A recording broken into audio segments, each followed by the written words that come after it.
함으로 변화를 받아 하나님의 선하시고 기뻐하시고 온전하신 뜻이 무엇인지 분별력을 내려주시고 지혜와 총명함을 더하여 주시옵소서. 우리 일상의 삶이 산제사로 드리는 거룩한 예배의 삶이 되게 하옵소서.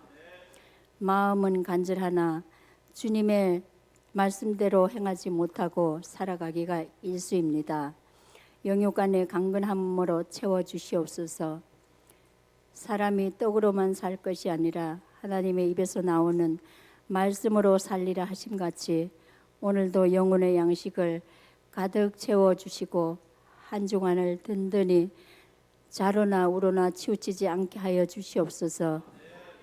정세가 혼탁하고 나라 안팎으로도 전쟁과 기근과 걱정과 염려가 많지만 하나님이 우리와 함께 하시며 지켜주시고 말씀과 은혜로 힘과 용기를 주시며 더욱더 마음과 뜻을 다하여 주님의 뜻을 이루어가게 하시옵소서. 또 교회에서 펼치는 전도운동을 통하여서 많은 영혼들이 구원받는 역사가 있기를 원하오며 이 시간 말씀을 선포하시는 목사님께 성령의 역사하심과 인도하심으로 성도들에겐 은혜와 축복이 넘치는 시간 되게 하여 주시옵소서. 이 모든 것 우리의 구원자 되시는 예수 그리스도의 이름으로 감사드리며 기도드립니다. 아멘.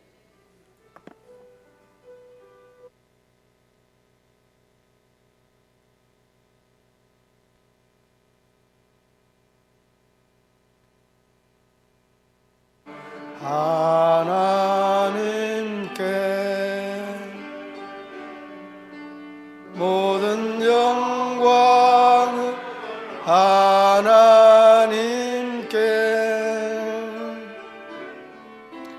온 마음과 뜻 다해 주사모합니다. 모든 영광을 하나님께.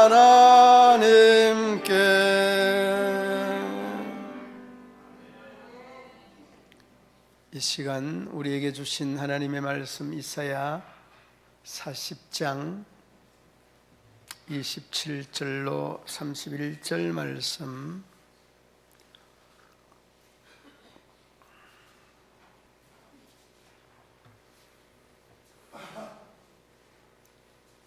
야곱아 어찌하여 네가 말하며 이스라엘아 네가 이르기를 내 길은 여호와께 숨겨졌으며 내 송사는 내 하나님에게서 벗어난다 하느냐.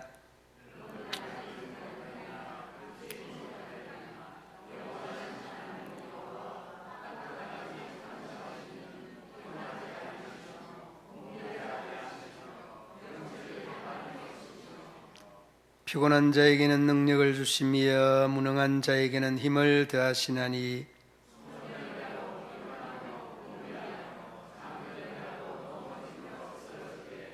오직 여호와를 앙망하는 자는 새 힘을 얻으리니 독수리가 날개치며 올라감 같을 것이요 다른 박질하여도 곤배하지 아니하겠고 걸어가도 피곤하지 아니하리로다. 아멘. 동부구역 특송해 주시겠습니다.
오늘 우리에게 주신 제목이 오늘 본문에 나와 있는 내용 그대로입니다. 여호와를 앙망하는 자는 새 힘을 얻으리니 독수리의 날개치며 올라감 같을 것이요. 이 독수리가 성경에 기록된 그 내용을 보니까 37번이 기록이 되어져 있고, 그 독수리가 세계의 그 종류가 48가지, 37번 성경에 나와 있고 48종류가 독수리 종류가 있다라고 합니다. 육지에서는 사자가 그리고 호랑이와 곰이 사나운 맹수다라고 이야기를 하죠. 거기에 또 코끼리도 육중한 몸집을 앞세워서 화가 나면 독수리 아니 이 사자, 호랑이, 곰 덤빌 수 없을 정도로 이 코끼리도 무서운 동물이다라고 이야기를 합니다. 그런데 오늘 이 조명하고 있는 이 독수리의 내용이 의미하는 것이 뭐냐? 오늘 그 말씀으로 돌아와 보면 이 말씀에 대한 의미를 한두 번 읽으면 바로 이렇게 그 의미가 새록새록 느껴져 옵니다. 오늘 그 여러분 27절 말씀 한번 보시기 바랍니다. 27절 제일 앞부분에 보면 누구라고 부릅니까? 야곱아 부르죠. 이 야곱이 누구죠? 이 야곱이 바로 납니다. 이 야곱이 바로 우리를 지칭을 하는 말입니다. 그리고 그 28절 한번 28절 아니라 그 밑에 절 아니 27절 그 두 번째 줄 보시기 27절 두 번째 줄에 보면은 이스라엘아 하죠. 이스라엘아. 이 이스라엘도 누구냐? 여러분 우리 자신입니다. 납니다. 나. 그러니까 27절에 야곱아 어찌하여 내가 말하며 이스라엘아 내가 이르기를 내 길은 여호와께 숨겨졌으며 내 송사는 내 하나님에게서 벗어난다 하느냐. 그러니까 우리가 이러한 모양새입니다. 우리가 이런 모양새입니다. 그러니까 이 27절 말씀을 잠잠히 묵상해 보면 우리가 기도를 할 때나 하나님을 향해 소망을 하는 일들이 바로 되지 않을 때, 그럴 때 우리가 푸념하는 식으로 이 모습 이대로를 하나님 앞에 내깔릴 때가 굉장히 많이 있습니다. 그러면 야곱과 이스라엘이 무엇을 토로하느냐라고 하는 것은 27절 말씀 마지막 부분에 이렇게 말합니다. 내 길은 여호와께 숨겨졌으며 내 송사는 내 하나님에게서 벗어난다 하느냐. 그러니까 이렇게 그 후반부에 보면은 내 길은 숨겨지고 내 송사, 이 송사라는 말은 고소고발을 지칭하는 말이죠.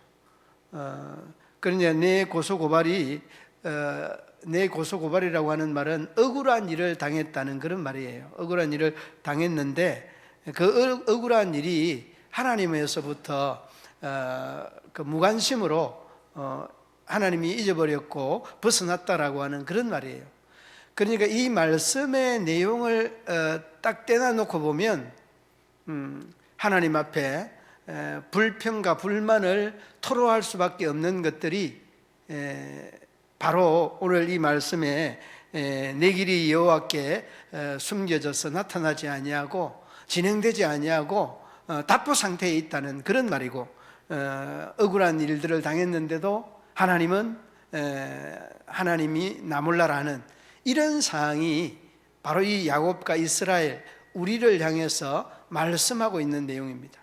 그런데 여러분 거기에 대해서 뭐라고 합니까? 그 8절 보시기를 바랍니다. 8절에 보면 너는 알지 못하였느냐 라면서 이야기를 하죠. 나무래듯이 말씀하고 있습니다. 사실은 모르죠. 우리가 하나님에 대한 그 신존재를 바로 인지만 하고 바로 알기만 한다면 이런 불평, 이런 원망하지 않습니다. 그 27절 말씀에 내 길을 여호와께 숨겼고 내 송사를 하나님께서 벗어나게 하는 것은 이런 것들은 우리가 있을 수 없는 일들인데 바로 거기에 대한 반정처럼 어쩌면 나무르듯이 말하죠. 너는 알지 못하였느냐, 듣지 못하였느냐. 영원하신 하나님 여호와 땅끝까지 창조하신 이는 피곤하지 않으시며 곤비하지 않으시며 명철이 한이 없으시며.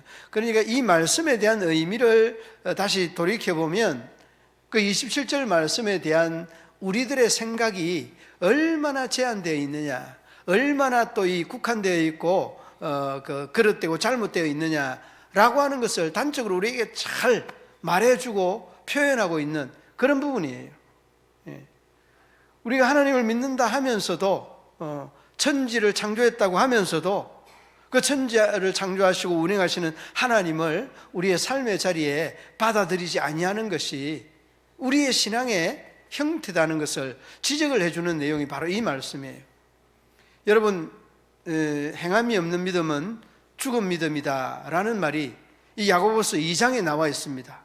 이 야고보서 2장에 행함이 없는 믿음은 죽은 믿음이라고 했는데 그 말을 누가 누구에게 하는 거예요?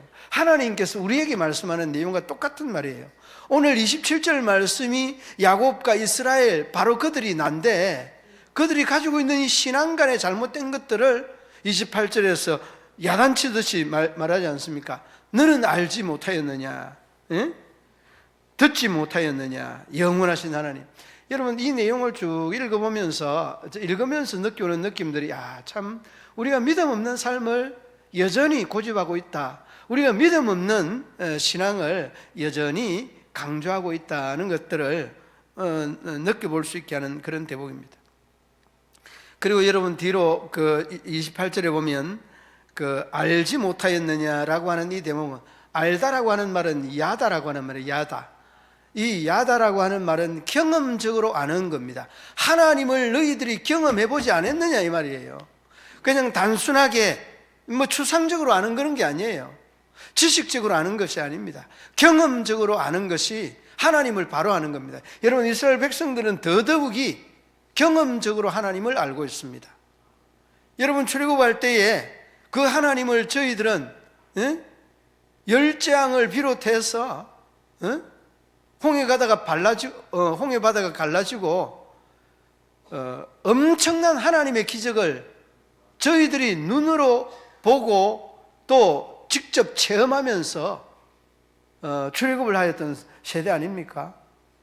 그런데 여러분 한번 보십시오. 이 내용들을 우리가 몸으로 경험하고 알고 있는데 우리가 흔히 하는 말로 삶에 찌들리다 보니까 그 경험된 하나님은 온데간데 없고 나의 그릇되고 잘못된 지식만 땅그러니 남았어.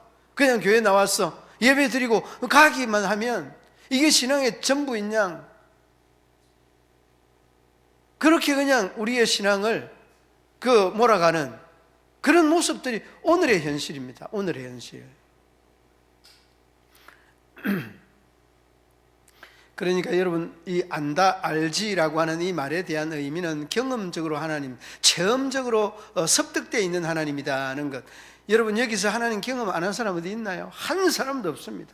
모두가 다 하나님을 경험한 사람, 매 순간순간 경험합니다. 왜 그러면 이 경험된 하나님을 우리가 우리의 삶에 때로는 직접적으로 간접적으로 부정하고 인정하지 아니하려고 하느냐? 우리가 흔히 하는 말로 너무 살아가는 삶이 팍팍하고 바쁘니까. 그래서 흔히 하는 말로 그렇게 말합니다. 목사님, 젊을 때 돈 많이 벌어놓고 조금 시들해지면 그때 교회 나가겠습니다. 이런 사람들이요, 한둘이가 아니라니까. 이거는 여러분, 할 일 없는 사람, 하나님 부를 때 연세 든 사람들, 그런 사람들 교회 나가는 거 아니에요. 그러므로 여러분, 오늘 안다는 것은 경험적인 알미고 그 뒤로 바로 이어서 말하죠. 듣지 못하였느냐. 이 듣는다는 것은 우리가 영성의 척도입니다. 영성의 척도가 듣는 겁니다. 이분의 저도 이제 우리 노 회장님하고 이렇게 대화를 하면서 전체 이제 20명이 이제 움직였는데 20명이 움직이면서 주고받는 이야기들은 이제 쭉 이 목사의 기라고 하는 것들은 딱 그의 어떤 울릴 때가 있습니다. 기가 탁 울릴 때가. 이 찬양도 그냥 들려오는 그 가사들이 남다른 것처럼 딱 들려올 때는 두 가지를 제가 노 회장님 이제 설교하는 내용을 들었는데 그 중에 하나가 왜 장로님들이 앞자리에 앉느냐 이 이야기를 강의 중에 쭉 이야기를 하더라고요. 이야기 중에 장로님들 얘기 아무도 모르실 거예요. 아마 우리가 이제 장로님들이 앞에 앉는 이유가 뭐냐라고 하는 이 이야기를 딱 스치면서 듣는데 제가 반문에 물어봤어요. 뭡니까? 라고 물어보니까 딱 두 가지가 있다는 거예요. 두 가지. 뭡니까? 하나는 본이 되기 위하여서 앞자리에 앉는다는 거예요. 앞자리. 예. 덕을 세우고 본이 되기 위해서. 그 다음에 하나는 뭐냐? 하나는 목회자를 보호하고 커버하기 위해서. 그런데 이 유래가 말입니다. 칼빈의 교회론에 보면 이 내용이 나와 있다고 하는데 제가 찾아보진 않았습니다. 칼빈이나 루터가 당시에 종교개혁을 할 때는요, 생명을 걸고 한 겁니다. 생명을 걸고 하다 보니까 앞에서 설교를 하면 말입니다. 우리가 흔히 요즘 정치인들도 피습 사건이 막 나오는데요, 이런 일들이 비일비재하게 일어났다는 거예요. 구약의 아론과 훌처럼 모세를 좌우편에서 보호하였던 것처럼 제일 앞에 있는 장로님들이 피습자가 나타나면 딱 감싸고 제일 먼저 뛰어나와서 보호자 역할을 했다는 거예요. 이게 이 장로님들이 앞에 앉는 두 가지의 이유였다라고 이야기를 하는 거예요. 그래서 그 이야기를 들으면서 참 우리 1세대 우리 원로 장로님 세대에 신앙하던 분들은 이 의자를 제일 앞에 놨습니다. 제일 앞에 놓기도 하고 옆으로 이렇게 놨습니다. 이렇게 종으로 놓지 않고 행으로 이렇게 또 놨잖아요. 그런데 이게 의자가 저도 이제 그 이야기를 했던 사람이고, 저도 여기 처음 12년 전에 왔을 때 자리가 이렇게 돼 있었는데 그때도 저도 헌금도 그냥 이렇게 막 바구니 돌리고 그럴 때였어요. 헌금도 그냥 이렇게 상자로 바꾸고 이 자리도 이렇게 바로 하기도 하고, 제가 그랬던 사람인데 이 의미를 몰랐는 거예요. 의미를. 그래서 제가 깜짝 놀라서 잠깐이지만은 그 의미에 대한 내용들을 노 회장님 설명을 해주면서 이렇게 되셔겠습니다. 다시 한번 되셔겠습니다. 그러니까 여러분, 요즘은 이제 이 권위주의적인 이런 어떤 자리 배치를 이제 부정을 하고 일자로 이렇게 놓기를 했는데, 거기에 대한 자리 배치에 대한 깊은 종교 개혁자들의 있었던 그 에피소드에 대한 이야기를 쭉 하면서 굉장한 은혜를 이렇게 나누었었습니다. 그리고 또 하나는 이제 뭘 또 이야기를 했는가 하면 함께 한다는 것, 함께 한다는 것, 그런 이야기였는데, 함께 하는 동료들이 좋으면 말입니다, 모든 게 다 좋게 보인다는 거예요. 먹는 음식도 된장 한 가지라고 해도 그렇게 맛있을 수가 없고, 이 함께하는 사람이 좋으면은. 그런데 여러분, 함께하는 사람들이 다 좋죠. 좀 여러분들 안 좋은 것 같기는 하고 좋기를 바랍니다. 그런데 이 함께하는 사람이 좋으면은 이 환경이 문제가 되지를 않는데요. 그래서 이제 그런 이야기를 하더라고. 환경이 좀 열악해서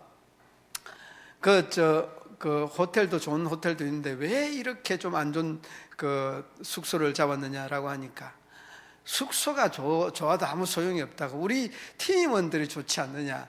그래가지고 쭉 이야기를 했어요. 불과 내가 며칠 전에 아침 말씀을 보냈어요. 아침 말씀을 보냈는데 그 보낸 말씀의 메시지 핵심적인 내용이 이런 거였습니다. 맨체스터 시티에서 런던까지 제일 빨리 갈 수 있는 거리가 뭐냐. 그 거리가 굉장히 먼 시간인데 빨리 갈 수 있는 방법을 찾는 거였습니다. 그런데 찾는 거였는데 초등학교 학생이 정말 사랑하는 사람과 사랑하는 이웃과 함께 가는 것이다, 이런 내용이 당선이 됐어요. 여기는 뭐 교통 전문가, 대학 교수, 뭐 아무튼 별의별 사람들이 다 참여를 했는데 초등학교 학생이 이 제시했던 내용, 그 내용이 당선된 겁니다. 그러니까 여러분 뭘 말하려고 하는가 하면, 우리가 이 말씀을, 하나님 말씀을 듣는다는 것은 우리의 영성의 현 주소를 말하는 내용인데, 우리의 믿음이 정말 하나님을 향하고 있으면 모든 보는 것이나 듣는 것이나 다 은혜스럽다니까. 그래가지고 그 이야기를 하고 난 다음에 노 회장님이 두리안 그 과일을 사서, 싱가포르는 물가가 얼마나 비싼지 우리보다 한 1.34배, 1.5배 정도 비싸요. 예. 콜라 한 캔에 5,000원, 좀 싼 데 가면 3,000원. 우리는 그 콜라 한 1,000원 정도 하면 사잖아요. 예, 잘 모르겠습니다만 아무튼 이렇게 많은 값이 있는데 이렇게 또 대원들에게 베풀고 함께 또 아름다운 시간들을 보냈습니다. 그러니까 우리가 누구와 함께 있느냐라고 하는 것은 우리의 귀가 굉장히 민감할 수가 있고, 여러분이 하나님과 함께 있다라고 하면 여러분은 하나님의 말씀에 굉장히 크게 열려 있습니다. 그래서 하나님의 말씀이 잘 들려질 수 있다는 그런 말씀입니다. 그래서 여러분, 안다는 것, 경험적인 알미나 듣는다는 것은 하나님과 내가 얼마나 친근하게 있느냐라고 하는 것을 우리가 단적으로 잘 말해주고 있는 내용입니다. 그리고 뒤로 뭐라고 합니까? 하나님은 피곤하지 않고 곤비치 않고 명철이 아니었다. 여러분, 이 세 가지는 우리가 흔히 하는 말로 신인 동형 동성론적 표현이다. 하나님을 사람적인 입장에서 표현한 것이다. 이렇게 표현하는 것이, 하나님에 대해서 하나님은 피곤하는 거나 이런 게 없는 분이죠. 그리고 또 곤비하는 것이나 명철이라는 이런 것들이 청량할 수가 없는 거죠. 그러니까 여러분, 이런 것들을 하나님의 입장에서 이야기한다는 것은 아주 굉장한 형용사적인 이런 표현들로 이렇게 하고 있는데, 아무튼 명철이 아니었고 곤비하지 않는 그런 하나님이라는 것. 그러니까 우리가 하나님을 아는 것과 또 하나님의 말씀을 듣는 것이나 또 우리가 들려지는 이런 말씀들에 대해서는 하나님이 이미 다 알고 계신다라는 것을 우리에게 말씀해 주고 있습니다. 그리고 여러분, 그 뒤로 이어지는 말씀 중에 29절 보시기 바랍니다. 어떤 사람에게 능력을 주십니까? 피곤한 자에게 능력을 주며 무능한 자에게 힘을 더한다. 힘과 능력을 누가 주느냐? 하나님이 준다. 이렇게 말씀합니다. 그러니까 여러분, 우리가 어떻습니까? 보면 피곤하면 여러분 제일 여러분들의 이 몸에 반응 오는 반응이 뭐죠? 피곤하면 우리가 흔히 하는 말로 퍼집니다. 이 퍼진다는 것은 이제 쓰러진다는 그런 말이에요. 쓰러지면은 여러분 오는 그 생리적인 현상이 뭐죠? 졸리는 거고 잠자는 겁니다. 그러니까 모든 사람들은 피곤하면 잠을 자게 돼 있고, 그 잠을 자고 나면 육신에 그 피로가 샥 풀리는 겁니다. 저는 이제 50대까지도 내가 경험한 것들을 통해서 50대 한 중반까지도 어디 서울 갔다 오고 장거리 갔다 오면은 흔히 인사하는 말, 아유 서울 다녀오셔서 많이 피곤하겠습니다, 이런 말을 할 때는 나는 그 말 자체가 이해가 안 됐어요. 아니 왜 서울 갔다 오는데 피곤할까? 그래 이제 나이가 60대를 넘어가니까 서울 갔다 오면 피곤하다는 말이 이해가 됐어요. 그래 저는 이제 이번에도 우리 노 회장님하고 가서 하루에 한 15,000보씩 이렇게 걷고 한 20,000보씩 이렇게 걷는 이런 시간들을 많이 가졌는데, 아유 얼마나 힘든지요. 그러니까 그 걷는 시간도 사실은 20,000보 30,000보는 뛰어갔다 올 수 있는 그런 시간들도 얼마든지 되는데 그런 걸 느끼겠더라고요. 그래 자기가 경험하지 않는 것들은 이 귀에 말이 들어와도요 이해가 안 돼요. 그러니까 여러분, 우리가 때로는 그 상대방 입장에서 생각해야 된다라고 하는 것들을 이야기를 많이 합니다만은, 아무튼 오늘 말씀 중에 피곤한 자에게나 능력을 무능한 자에게 하나님께서 힘을 준다는 것은 그 능력의 근원이 누구냐, 그 힘의 근원이 누구냐, 이걸 말하고 이걸 강조하고 싶은 겁니다. 그러니까 여러분, 우리가 늘 피곤할 때도 나의 능력이 한계가 있다, 이런 표현이잖아요. 내 능력이 한계가 있고 내 또 힘이 한계가 있다는 것은 하나님의 도움이 필요하다, 그 말이잖아요. 그러므로 여러분, 저도 여러분들도 꼭 기억해야 되는 것은 하나님의 도움이 아니고서는 절대 우리가 참 자유할 수 없습니다. 자유되지 않습니다. 그러므로 여러분, 오늘 우리가 피곤할 때나 또 무능할 때 하나님의 도움이 꼭 필요하다라고 하는 것을 우리에게 그 말씀을 잘 해주고 있고, 피곤하고 곤비하는 그 28절 말씀을 바탕해서 그 29절 말씀, 우리에게 힘을 더하고 능력을 주시는 그 하나님을 의뢰하라라고 하는 말씀 아니겠습니까? 그리고 29절 30절 보시기 바랍니다. 30절 보면 소년이라도 장정이라도 피곤하고 곤비하고 넘어지며 쓰러진다. 옛날 성경에는 넘어지며 자빠지되 이렇게 해놨어요. 쓰러지면 좀 이렇게 표현이 좋습니다. 자빠진다는 표현은 좀 표현이 좀 그렇죠. 아무튼 이렇게 그 소년이라도 장정이라도 아무리 힘이 세고 아무리 거시기 한다고 할지라도 하나님의 도움이 필요하다라는 것을 철저하게 강조하고 있습니다. 그런데 오늘 이 본문의 내용이 다 보면 여호와를 앙망하는 자라고 하는 제목에서 알 수 있듯이 하나님을 앙망하는 자가 힘을 얻고 능력을 얻고 용기를 얻을 수 있다, 그 말씀 한마디예요. 그러므로 여러분, 우리가 그 여러 말씀 중에 제가 말씀을 찾아보니까 시편 103편 5절 말씀에 좋은 것으로 내 소원을 만족해 하사 내 청춘을 먹같이 독수리같이 새롭게 하시는도다. 누가 하는 겁니까? 하나님이 하는 겁니다. 하나님이 하시는 겁니다. 절대 우리가 하는 거 아닙니다.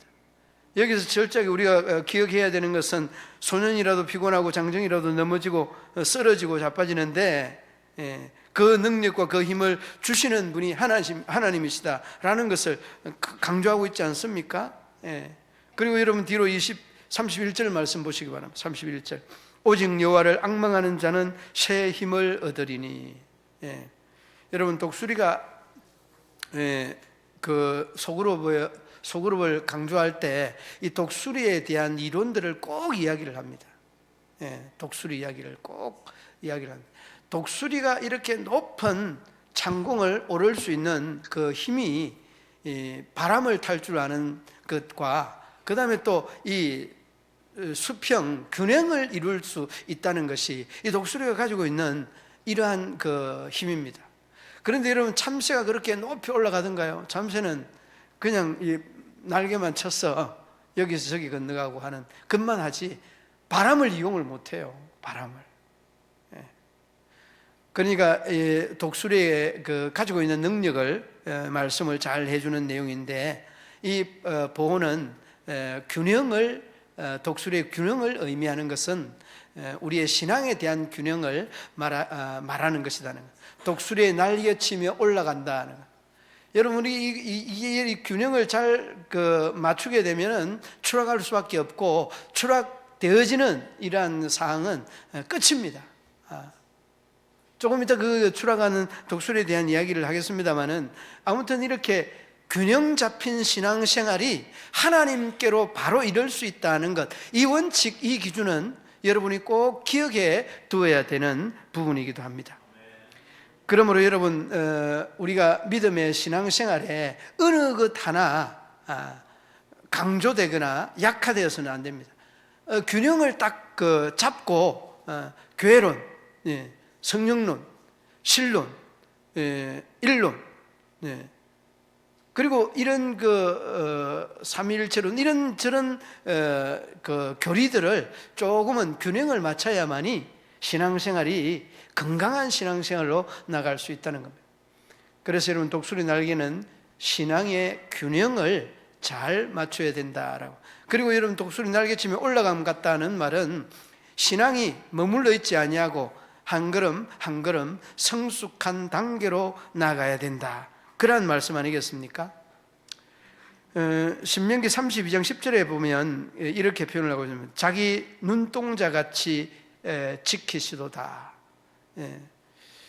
그렇게 말씀을 하고 있고, 신명기 32장 11절 말씀에 보면, 신명기 32장 11절에 보면 마치 독수리가 그 보금자리를 어지럽게 하며 그 새끼 위에 너풀거리며 그 날개를 펴서 새끼를 받으며 그 날개 위에 그것을 엎는 것 같이.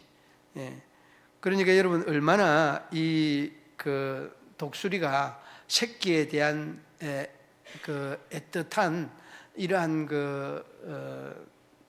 열정이 있는가. 그리고 이 독수리가 새끼를 날게 하기 위하여서 거의 죽음을 느낄 수 있을 만큼 훈련을 시킨다고 합니다. 그러니까 여러분, 얼마나 이 독수리가 새 중에, 맹금류 중에 최고다라고 하는 것을 우리에게 잘 보여주고 있는 그런 내용. 그리고 이 수평을 유지하는 것인 동시에 또 다른 하나는 보호의 요소가 이 독수리가 가지고 있는 요소다는 겁니다. 이 보호라고 하는 이 말의 의미는 원래 여러분 보호하면은 암탉이 병아리를 이렇게 보호하는 것처럼 이 날개의 의미가 보호 본능의 의미이기도 한데, 이 독수리는 자기 자신이 보호를 받기 위해서 또 날개에 대한 이러한 부분들을 아주 관리를 잘 한다는 겁니다. 자기 자신을 보호하기 위해서. 그리고 여러분, 독수리가 이게 노화 현상이 일어나면 제일 먼저 망가지는 것이 뭐냐? 이 날개라는 거죠. 그런데 여러분, 중요한 것은 이 날개를 노화가 되고 난 다음에 완전히 싹 다 뽑아버리게 되면 새롭게 나오는 그 날개가 또 다시 젊음을 상징하게 된다라고 이야기합니다. 여러분들도 혹시 한번 들었겠습니다마는, 이렇게 독수리가 새로운 날개를 이렇게 만들어내기 위한 많은 고통을 겪어야 된다는 그런 내용들을 접하면서 젊게 산다는 것은 참 어렵고 힘들다, 사람들도 짐승들도 마찬가지다 하는 이런 생각을 하게 됩니다. 그러므로 여러분, 균형과 보호와 균형이 아름답게 조화를 이루어서 여러분들이 하나님 앞에 성숙한 사람으로 세워져 가고, 오늘 본문 말씀 그 뒤로 이어지는 내용 중에 독수리가 날개치며 올라감 같을 것이요 다른 박질하여도 곤비하지 아니하니 걸어가도 피곤하지 아니하니. 이 곤비라는 피곤한 말이 계속해서 앞에서 언급을 했습니다. 강조를 했습니다. 여러분, 그 28절 말씀에 피곤치 아니하며 곤비치 아니하겠고 이야기하지 않습니까? 이 내용을 이제 다시 답변식으로 마지막 절 중후반절에 31절 중후반절에 말씀하고 있습니다. 독수리가 날개치며 올라감 같을 것이요 다른 박질하여도 곤비치 아니하겠고 걸어가도 피곤치 아니하리라. 누가? 균형을, 야곱과 이스라엘과 야곱이 신앙의 날개처럼 균형을 잡은 이런 신앙. 어떤 사람은 기도만 해야 된다고 그런 사람, 어떤 사람은 말씀만 해야 말씀만 봐야 된다, 어떤 사람도 봉사만 해야, 어떤 사람은 선교만 해야 교회가 교회의 역할을 다 한다고. 그럴까요? 아닙니다. 모든 것이 협력하여 선을 이룬다는 그 말씀이 맞는데요, 말씀만이 아니라 말씀도 보고, 이제 말씀만 해서 말씀도 보고 기도도 해야 되고 봉사도 해야 되고 선교도 해야 되고 전도도 해야 되고, 도로 바뀌어야 돼요. 만이 아니에요. 만은 여러분, 우리가 이 균형을 이루지 못한 편협된 신앙관이에요. 만에서 도로 바뀌어야 돼요. 만에서 도. 우리 모든 믿음의 성도들이 여호와를 앙망하는 자가 독수리 날개치며 올라감 같을 것이다 라고 하는 말씀과 뒤로 걸어가도 그리고 다른 박질하여도 곤비하지 아니하고 피곤하지 아니한다. 독수리의 날개치며 올라감 같은 아름다운 모습은 오늘 그렇게 말합니다. 여호와를 앙망하는 자는, 31절 말씀에 여호와를 앙망하는 자는 새 힘, 이 새 힘은 하나님이 주시는 힘, 이 힘을 아름답게 받아 누리고 우리가 신앙의 아름다운 균형을 이루어서 하나님께로 한 걸음 또 한 걸음 나아가는 저와 여러분 되시기를 주님의 이름으로 축원합니다. 하나님 아버지 은혜와 사랑을 참 감사합니다. 우리의 믿음과 우리의 신앙이 절대적으로 말씀만, 기도만, 봉사만, 선교만이 아니라 봉사도, 선교도, 말씀도, 기도도, 또한 선교도 할 수 있는 우리 모든 믿음의 성도들이 되어서 신앙의 균형을 잘 이루어서 새 힘을 얻을 수 있는 하나님을 앙망하는 자의 자리에 서게 하여 주옵소서. 예수님 이름으로 기도드리옵나이다. 아멘.